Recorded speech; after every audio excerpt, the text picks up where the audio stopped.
মিত্র লাগে লাগে মাথো লাগে মাথো অমরত্ব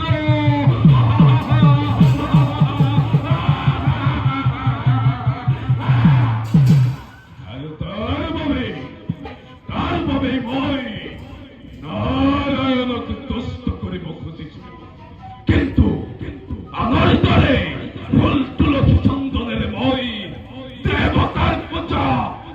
না পাতু এই হেতু পূজার সামগ্রী হিসাবে কোথায় লইছো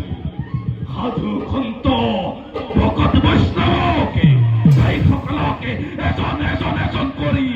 অবিৰত ভাৱে বলি দি যজ্ঞ কৰি আহিছো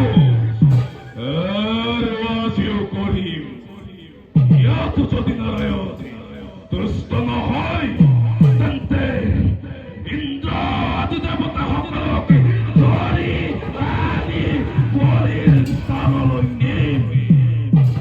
আৰু মোৰ সাধনত প্ৰয়োজন হলে ব্ৰহ্ম শিৱ ব্ৰহ্ম আৰু শিৱকো জ্বলন্ত অগ্নিত কৰিম নিক্ষেপ